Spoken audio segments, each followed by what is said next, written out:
I mean, you really were instrumental in Blake Shelton's like shoot to superstardom because of your song Austin. Yes. So how, Nashville, some people call it a 10-year town, for some people it's a 20-year town.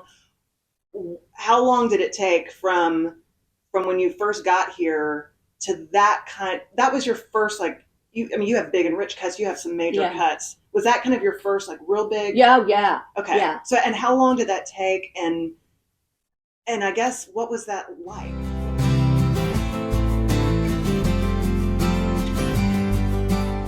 Hey, I'm Lauren Lucas. I'm obsessed with learning and I live for true, authentic connection. I'm a wife, a working mom, professional singer-songwriter, and an instructor of songwriting at my alma mater, Belmont University. You could say that life's a little full. I'm always looking for a way to sneak in some me time with great friends, good food, and meaningful conversation. Here we talk about the good, the bad, the ugly, the hard, and the wonderful. My guests include well-known recording artists, hit songwriters, film directors, wellness coaches, and creative entrepreneurs. Plus, we throw in a delicious beverage, an easy weekend recipe. Think of it like happy hour, but better. I'm Lauren Lucas. This is the Happiest Hour. It's the happiest hour when I'm with you.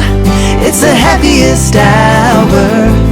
Let's raise our glasses to doing this crazy life together. Keeping it real can't get much better. As long as I'm with you, it's the happiest hour.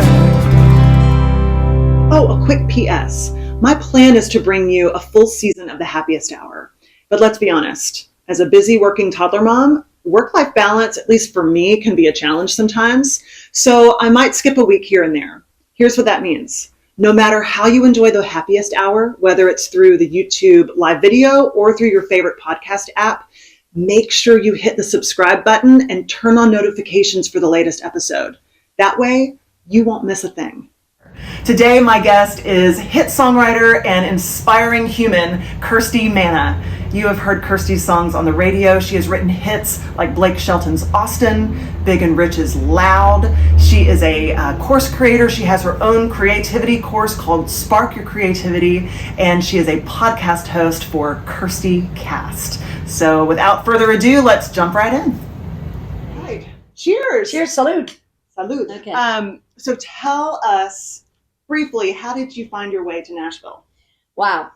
Well, long story short, I'm married to Bill Warner, and he's a producer engineer, and Bill and I had this thing about going to California, and my mother, God rest her soul, said, I don't know why you guys aren't just going to Nashville. We're like, Nashville, who cares about that? We're going to California. So we went to California. How did she know Nashville was a thing? Well, because we had come here 2 or 3 times as I was growing up. We had gone.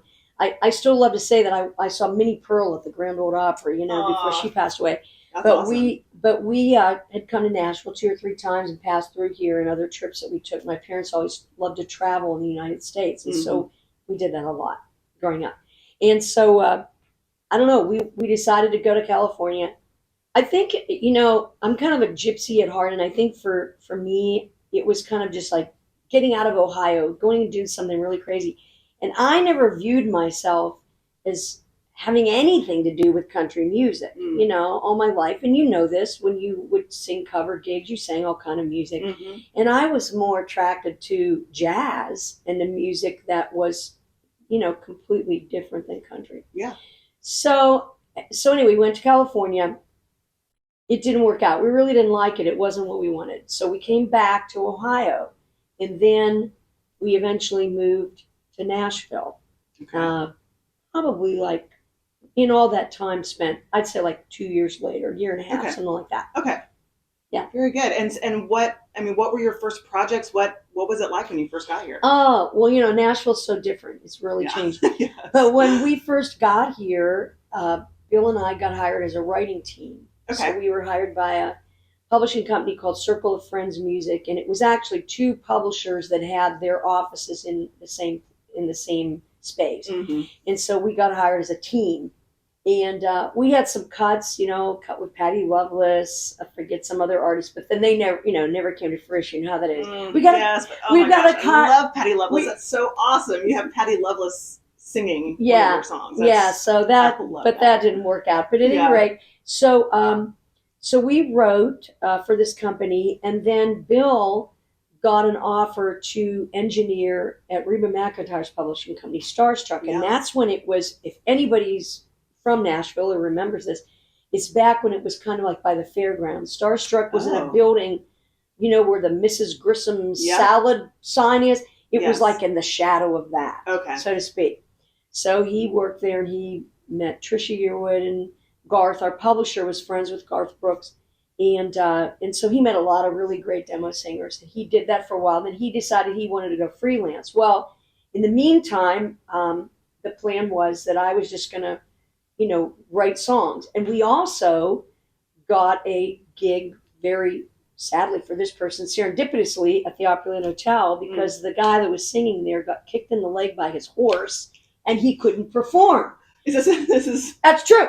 So you can't make this up. You can't make this crap up. I have not been drinking that much yet. But anyway, so sadly for him, he couldn't perform. So we had a duo. You know, I left that part out of the whole show here, but we had a duo that we traveled around and we performed.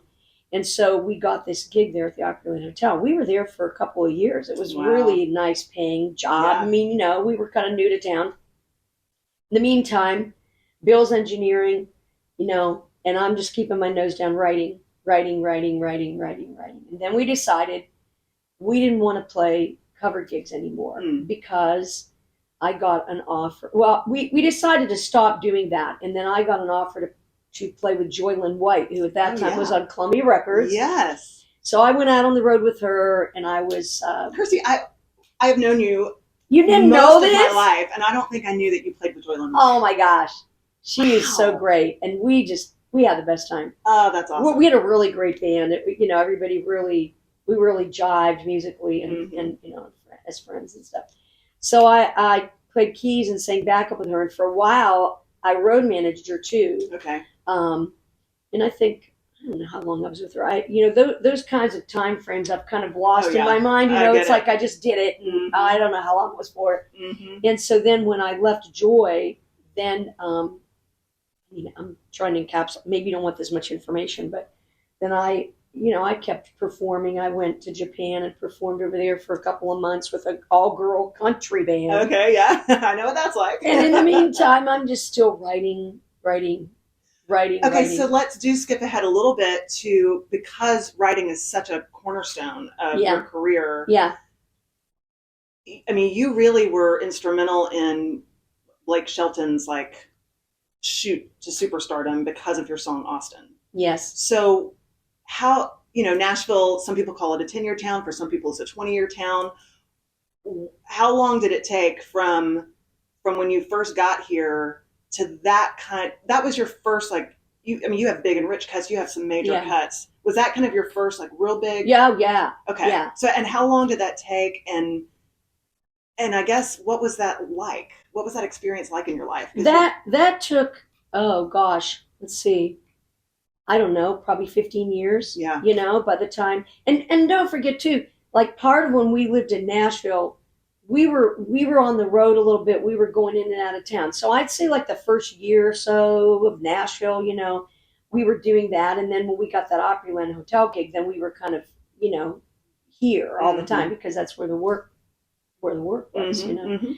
But what did it feel like? It was one of the most amazing things.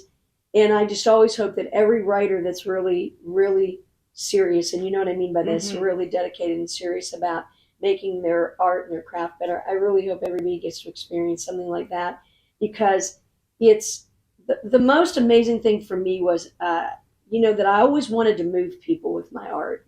And I really felt like that was something, it really moved me, that it obviously happened, moved me that David Kent and I could come up with that song, and that it moved so many people. And after all these years, I mean, the song, you know, had its 20th anniversary. Wow. And, you know, it's still moving there. People. Yeah. And it's so amazing. That is. And the story of the song, and, you know, how we wrote it and everything is really, really different. And Blake Shelton was, you know, brand new artist. Nobody had ever heard of him before. And so that's why I always tell everyone never discount a young artist, a new artist, because you never know. You never know who is going to hit. You never know who's going to do something. And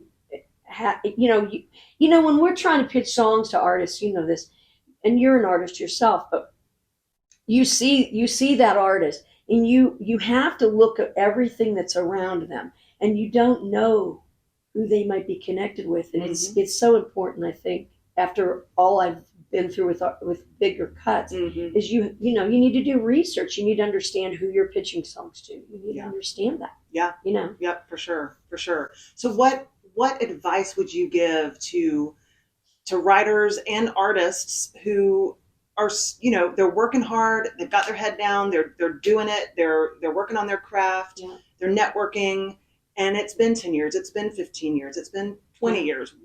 Any advice for folks who are still waiting it out in a 10-year town? Well, I think, and this is going to sound, I don't know, silly, but I think in a way you have to be strategic. You have to set goals for yourself. I really think that's important. You have to really be honest if you're into co-writing, and I think co-writing in this town is good because it can propel things for you. That's right. Your co-writer can have a publisher and you don't. They can have a plugger and you don't. This kind of stuff. But I think that you have to really have goals and really be honest with yourself about your music. You have to be honest with what people are saying about your music. If you're hearing that, the same thing about that second line and the second verse, and you should probably rewrite it. You shouldn't be so, watching social media and thinking, oh, if that happened to so-and-so, that could happen to me. Everybody's life and their career is their own. Yes. And you have to just stay on your path. And, it's easy for people to give up in the music business because we're in a bubble in Nashville and we watch other people have success and it's like playing the lottery, and then we don't have the big thing and we think there's something wrong with us. And it's just the luck of the draw in a sense. And I think it's being strategic, So because so much of it does feel like luck of the draw, or at least some things we can control, but so much we can't control. Right. Can you give an example of what are some goals that you've set for yourself that you can control, that you can attain? Sure. What do you mean by that? Well, one thing that I did was when I first started writing is I made a goal to write with people that scared me, write with people that challenged right me. Up a little bit. Yeah. And not even like the sense of course, it's always great to write with people that have all of these things going on, Sure. But to write with people that, you can really learn something from them, and write with people who've had success so that they can teach you what it is to be successful and what, I believe success leaves traces. And so, to work with people who have left those traces of success and to work with people that inspired you. Here we are having our fun drinks, but I was never somebody that I was really I'm always serious about my art.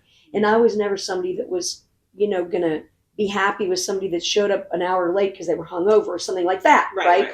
And so you have to know who you are. And it took me a long time to realize about myself that I liked humor. I liked very smart lyrics. And so I started to study other writers that wrote like that.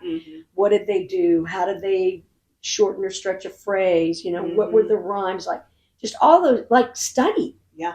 Study other people's work, just like if you were going to, be an architect, you'd study other buildings and other architecture, that kind of thing. And let's face it, when you're writing, you're really building something, Yeah, that's right. And I really, really believe this. I think you have to go to workshops, and not just because I've had them or hosted them, but I think you should go to workshops. And, you told me you went to the Jonathan Brooke. That's right. Oh yeah. I continue to, learn, and get better, whittle away at it. And I think if you're a singer, you should take voice lessons. You can always get better at that. You, as a woman, your voice is going to change as you get older. That's exactly.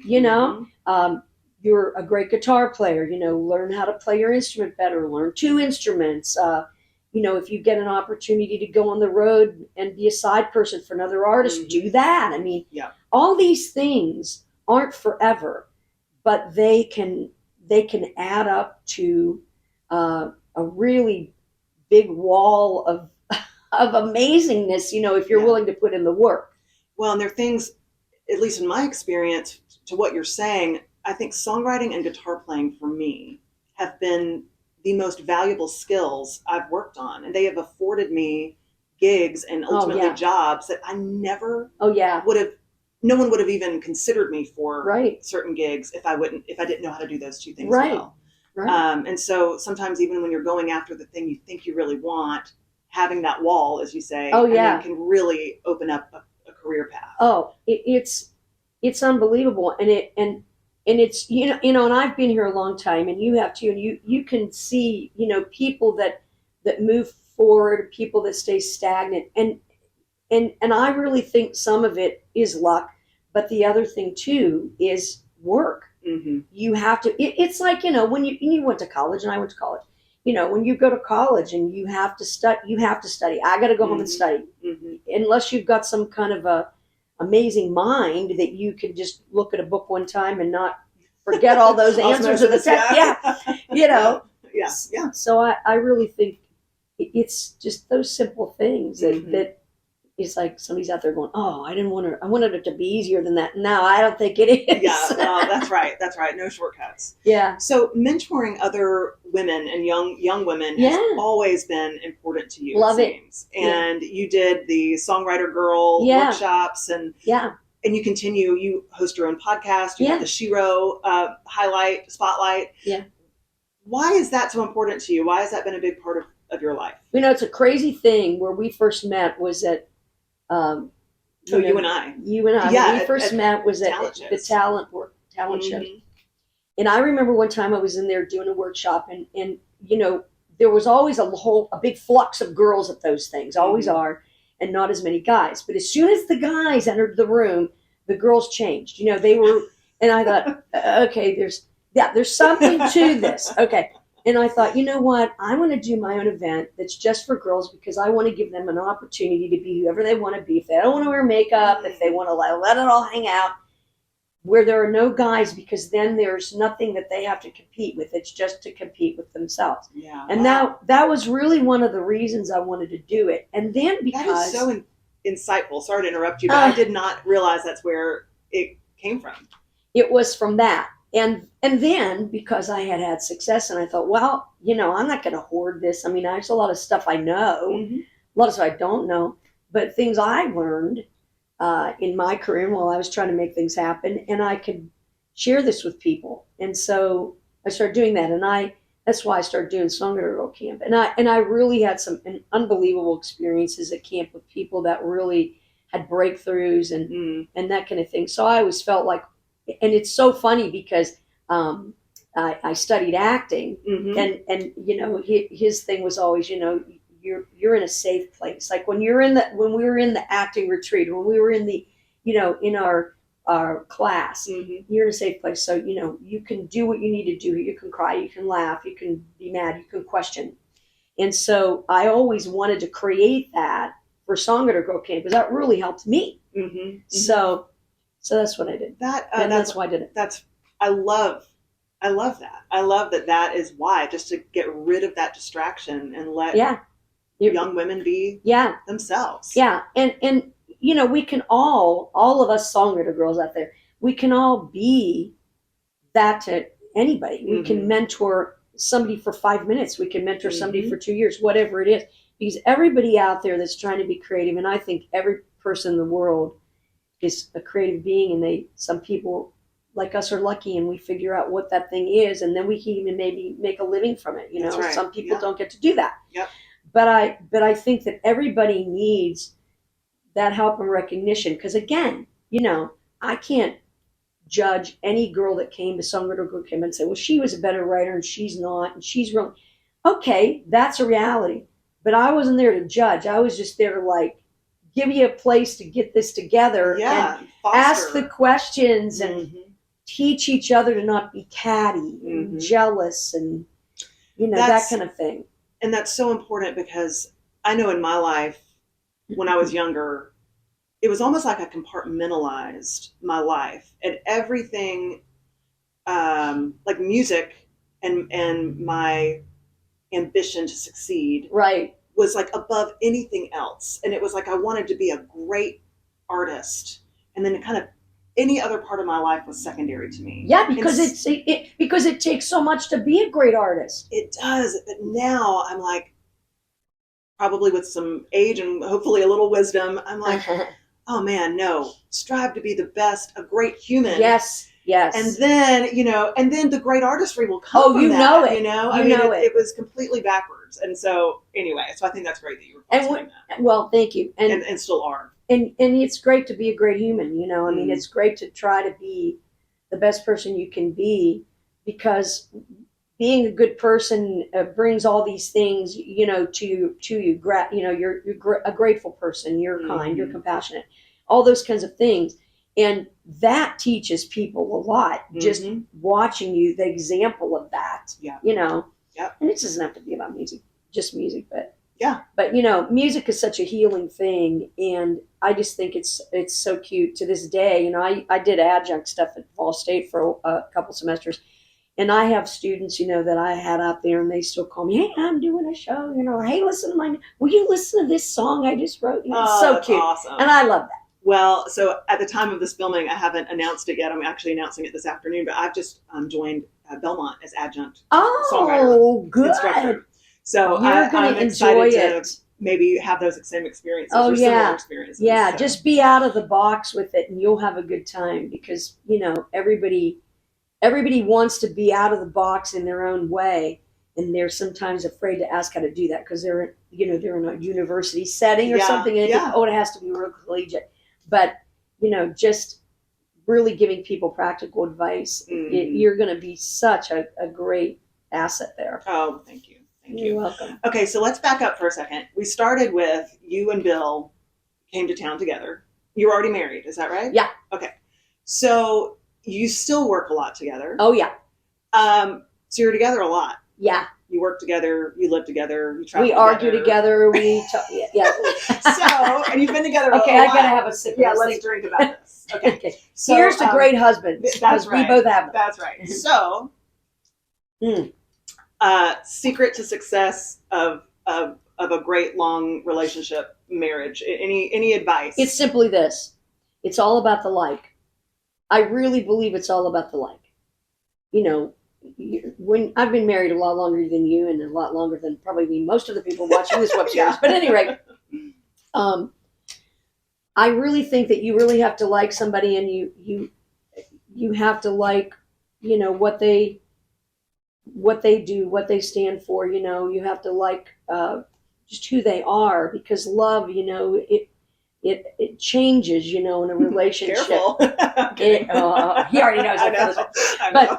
But love really changes. It's different, and you really have to like the person you're with. And we don't always like each other's ideas, musically, or I guess about where you're going to plant the flowers or whatever it is. But we, I think we have the same philosophy of music. If you know what I mean, like we really want to be the very best.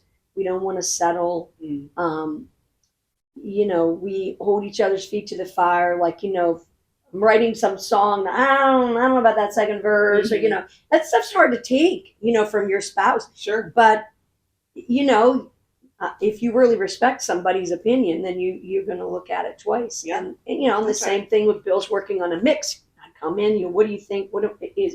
What are you hearing? That kind of thing. And I've learned a lot, girl, about the studio, being married to Bill, and just being immersed in, what do you mean you're going to add compression or whatever it is? Yeah, I'm sure. Yeah. And so that's helped me a lot.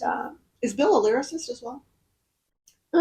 Somewhat, but he's more a riff guy, melody guy. Yeah. We don't really write that many songs together anymore. Our collaboration is more like on the production of something, arranging, that kind of thing. Because Bill is a real whiz at, that was part of how I met him. I was terrible at theory in college, and he's still a real whiz at that, and can hear things coming a mile away. One of those. Yeah. But I've learned a lot too. I mean, I'm way better at what I can hear, than I couldn't hear those things when I first met him, and now I can because, I've been with somebody who taught me well. Yeah. But I really think it's about liking each other. Mm-hmm. I really think that's it. That's great. That's great. So, just for fun, any products you can't live without? I mean, whether it's music gear, beauty products, in the kitchen. I mean, like, what are some things you just love? Ooh. Well, I love clean food. Okay. So I can't. I actually like tequila. That's very clean because it did come from an agave plant. Something, a plant. Guess, right? Yes, it's vegetarian. No, I really love salad. So I like anything fresh. I love red peppers. I can't live without those. I'm not really a banana person. I love lipstick. I can't live without lipstick. Do you have a brand, a color? Like, what's your? I'm always striving to find the most perfect golden brownish pink. That's always one of my things. I love that. I love straightening. I love Euphoria hair products. I love straightening shampoo. I have real wavy, crazy Italian hair, and so if I want my hair to be straight, I use that. Okay. I was actually admiring your hair, your layers. Oh, thanks. I love the way it's layered. Yeah. Well, layers are fun because you can look crazy or you can make it look smooth. Yeah. Let's see, what else can I live without?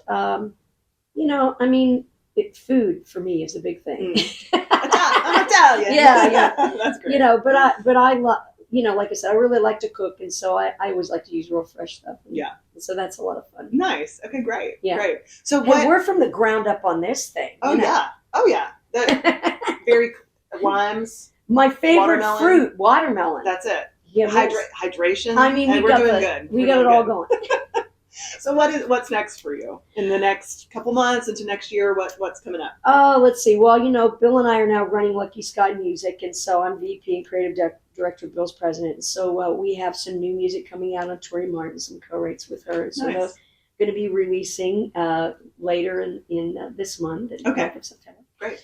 And just continue to write. I've rebooted my own podcast called Kirsti Cast, and that podcast is all focused on branding the whole idea of women becoming more inspired, living more creative life. And so all of my guests, like you were one of my guests, and you were so great to have on the show.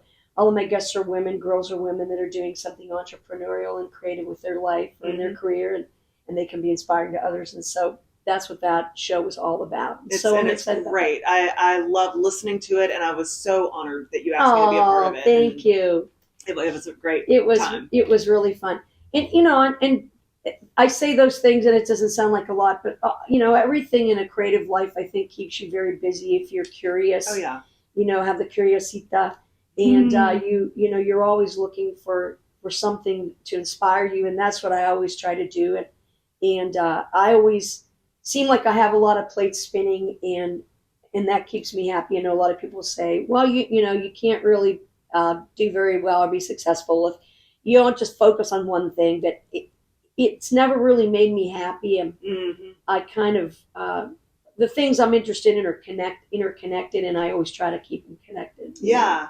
Elizabeth Gilbert, author, Eat, Pray, Love, Big Magic. Book. Yeah. She has I don't remember if it was a TED Talk or what, but it went viral, and it was jackhammers versus hummingbirds. Oh, and yeah. It's just the way some people are wired. Some people are just, they know exactly what it is they want to do, and they just go at it. Yeah. And then there's the hummingbirds who are like, oh, this is interesting, and this is interesting. And I'm not doing it justice, but the way she says it's like the world needs both. Well, it's so funny you say hummingbird, because I think that's my spirit animal. No way. Yeah, I really believe that. We have hummingbird feeders in the back of our house, and we watch hummingbirds every day. They're just so fascinating to us. And that's another thing I was going to say too about Bill and I is we've really learned how to create like a downtime for ourselves and to really enjoy each other's company, because as you know, in the music business or in any relationship, any marriage, you can get so much stuff going on in your life. And I just think it's really good to find a way, and it could be really silly, simple thing to really unplug. And one of the ways was that Bill created this watermelon or found this watermelon margarita recipe. And so that's helped us with. That's awesome. That's awesome. That's awesome. Hey, tequila helps any relationship. I'm telling you. Probably, I would think. Okay, so final question I ask all my guests. Yeah. If it were all gone tomorrow, the hits, the songwriting, the crafted songwriting, the podcast, what would you want others to know? What would you want to leave behind? Just to continue to inspire each other, to be kind to each other, to, be creative in your life and move others with that, because you can be creative with the simplest thing and really move somebody, because being creative, you can create something that can really show a kindness to somebody else, compassion, cut people slack, give them a break, that kind of thing, because life is tough. And I just always think that all the sad and angry people in the world apparently never had the opportunity to really discover who they were creatively, or to hear music or see a play that they love. I really, really believe that about people. And so I think it's important, if that was my legacy, is just everybody go out and be inspiring to each other, move people. That's great. Thank you. Thank you so much for being my guest. Thanks for having me. It was so meaningful. Great. So you can find Kirsti Manna in the show notes below. I will link her podcast, her website. You also have a course. Yes. A songwriting course. Yes. Or creativity course. Yes, it's called Spark Your Creativity. Yes. So it will all be linked below. Thanks for tuning in. Thanks, Lauren. Thank you. Thank you. Oh, that was so much fun. I wish I could talk to my guests for hours. If you want more from the Happiest Hour too, make sure you head over to laurenlucas.com/happiest hour for the show notes, recipes, and products mentioned in the episodes. And you can learn how to access Happiest Hour bonus content. Oh, and if you're looking for a way to make true and authentic connections with other people who are music lovers, who want to carry on the conversations that are started on the Happiest Hour episodes, and who are friendly and supportive, join my exclusive online community. It's absolutely free, and we would love to have you. I run fan contests there from time to time. I do free live stream concerts. The link is waiting for you at laurenlucas.com/happiest hour. Until next time.